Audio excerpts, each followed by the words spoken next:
Hello, treasures! Here we are once again, Coach Oliver, and welcome to round number one of Tata Steel Chess 2022. All right, round number one has just finished, and here we are once more, Van Forest against Niels Grandelius. Deja vu. Remember our primer in our last video. Van Forest won the last game against Grandelius, an important game that gave him the title, right? Okay, gave him the title of Tata Steel 2021. Okay, beating Geary in Armageddon in the playoff. Okay, and 2022, same opponent. Van Forest played the same opponent, Niels Grandelius, in round number one. Same start, same result. It started with e4. Last year, it was also e4, although this time Grandelius went for the Roy Lopez. e4, e5, knight f3, knight c6, bishop b5, and then a6. So this is the Roy Lopez. Last year, they played the Sicilian. Okay, so first round, try to be solid, I guess. So white played bishop to a4, knight f6, d3. All right, an important decision also for Van Forest. He wants to avoid the Berlin, because if let's say you castle here, you could go to the Berlin with knight takes e4. He also wants to avoid the Marshall attack. So that's d3 for you. So d6, c3, g6, castles, bishop to g7, everything normal.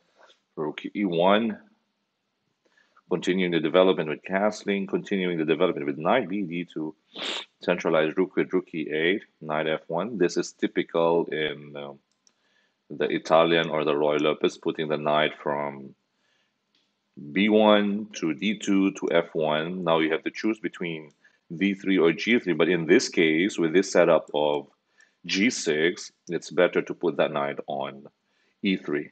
So you could go to d5. Since g6, you can't go f5, right? If you're on g3, you go f5. So b5 was played, bishop to c2, a5, bishop g5, h6, bishop h4, pin on the knight, a4. Now black has this queenside expansion. Knight to e3. All right, now threatening knight e5 with a pin on the h4 to the a diagonal. Bishop into b7, c4, breaking the b pawn and the a pawn. Okay, knight to b4, takes on b5. A pawn is a pawn, right? Queen to d7, takes on f6, takes. So black was hoping for queen takes, but we have bishop takes a4. And then black has this counterplay with knight takes d3. The queen on d1 is an overworked piece because it's keeping an eye on a4 at the same time the d3 square. So with queen takes d3, black also has rook takes a4. So one pawn back for black. So white still has the extra pawn with 7 pawns against 6. All right, but this is going to be a real problem for black, the outside pass pawn. We'll see. Knight goes back to d1 because the bishop and the rook was attacking e4, so queen and rook has to protect it. All right, and now a bit of an interesting knight maneuver here from b1 to d2 to f1 to e3 to d1 right here. Rook to b4, attacking b5. White protects the pawn with a4. d5. Queen to d2, hitting the rook. Okay, that's a double attack on the rook and the pawn on a6. Queen to d6, protecting the rook on b4. Takes on d5 first. e4, takes on a6. The pawn on e4 cannot take the knight on f3 because there's a pin on the rook on e8. All right. Black went for queen f8, although it was also possible to just take on d5, but probably he was worried about the knight e3 to knight g4 idea.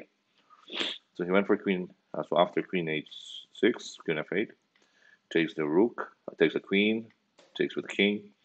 Knight goes back to d2. Bishop takes on d5. Rook to e3. Rook lift. The bishop went to d4. Nice strong bishops on d5 and d4. Centralized bishops. The knight on d2 and knight on d1 is just not good. So rook e3 to a3. Okay, double up on the a file. Black's compensation is that he has two active bishops. White has two bad knights. So f5, all right, the pawn chain. g3, king safety at the same time, preventing the advance of the pawn in f4 because black is now going for g5, f4, e3, right? And he went for it. Now knight e3. Black here went for bishop takes e3. Actually, this is probably the most critical moment of the game, and black has to decide here. So it's a make or break here, and this bishop takes e3 probably is the decisive mistake. Not too sure though, but why take on e3? Yes. Okay, that knight is going to be vulnerable with threats of f4. Yes, you can probably go back to, let's say, e6. Let's just say e6, bishop e6, or you could also go for rook takes b2. Yeah, maybe rook takes b2. Sorry, bishop e6 may not be passable. Bishop e6 may not be passable because of knight c2. So rook takes b2, knight takes d5, and then rook takes d2. And this gives black maybe drawing chances. But we're not so sure also. With knight e3, takes on e3, takes on e3, rook takes b2, knight f1. White is a bit comfortable here.